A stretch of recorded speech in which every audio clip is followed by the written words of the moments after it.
Hey, welcome to the what?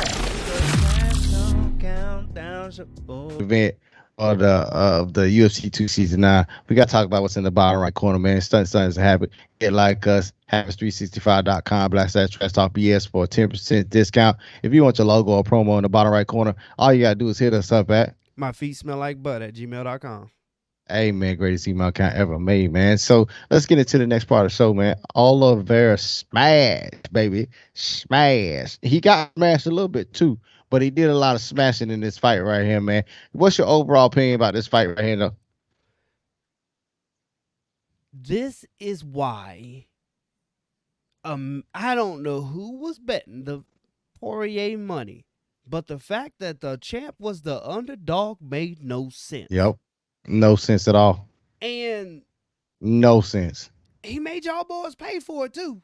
Because that means Yep. all the money was coming in on Poirier and y'all had to pay for it. Mm-hmm. Vegas made a little money. But It left. when it comes down to it though, like who was it? Somebody said it. I don't know if it was a tweet or something I read, but they said, "Okay, I will no longer doubt the fact that this guy is not a complete fighter." His seamless transition from boxing, kickboxing, MMA striking, Muay Thai, grappling up against the cage, shooting, jujitsu, wrestle, everything just flows. Everything about it just Yes. flows. It's smooth.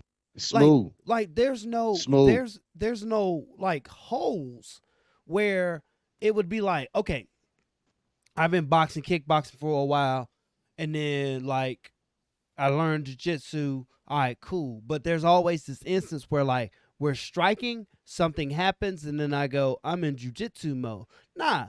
It seems like Oliveira has modes in between. He's got transition modes. Yes.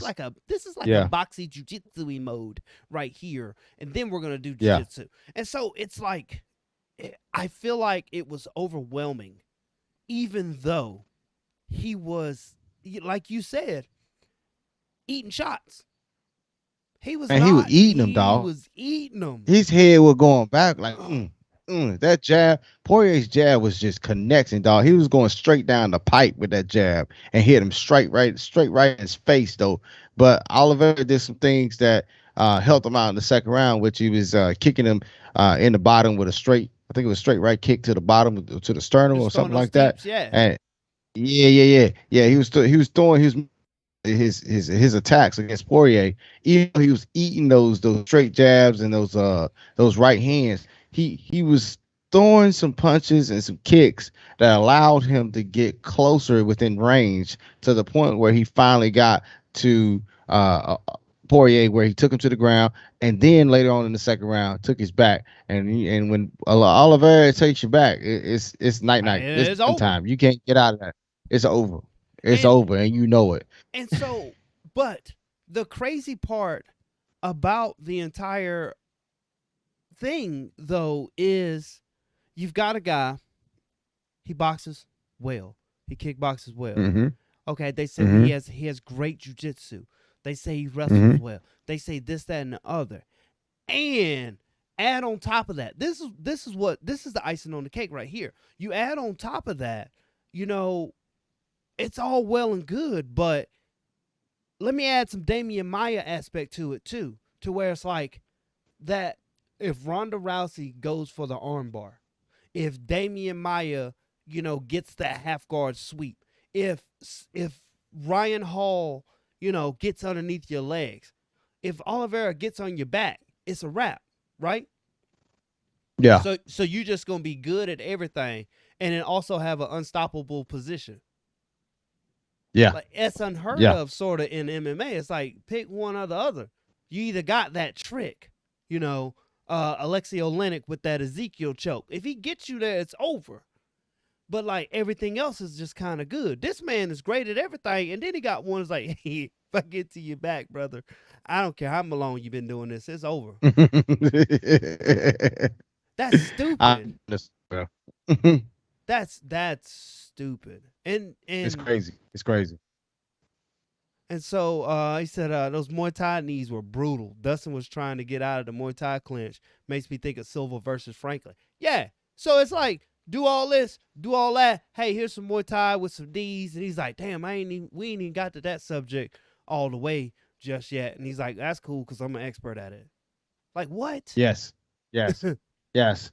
Hey, pre fight when I was analyzing the fight itself, pre fight, I felt like Oliveira had everything in the bag to the point where he could beat Poirier, and I felt like we seen Poirier in a light where it's like I didn't see anything that Poirier could do that Oliveira hasn't seen, and that Oliveira couldn't come back from, where he was going to lose this fight. Now, watching that first round, I thought Poirier had it. I thought he should have just went for it in the first round, because in the second round, it seemed like Oliveira has figured it out to the point where it's like, look, I can't be eating these punches like I'm eating them right now. I got to take this to the ground. And not only do I have to take it to the ground, but I got to pound his ass. And not only do I have to pound his ass, but I got to get him to a point where he gives up his back. And then I take that some bitch and then I choke the shit out his ass. Basically, So that's what he did. so basically, and that second round too, which was kind of telling also, is you've got a guy who's so great in this particular position that you got an opponent in Dustin Poirier who's one of the greatest in the world. That's like, I'm gonna hold this triangle out of guard so that I don't have the chance of him even passing. Because the path from guard to back, there's a lot of in between. You got to do a lot of living in between there. And so for him to concede the fact that, like, I'm not going to open up my guard, I'm going to eat these elbows, we're going to get to the next round, that's really telling. It's really telling.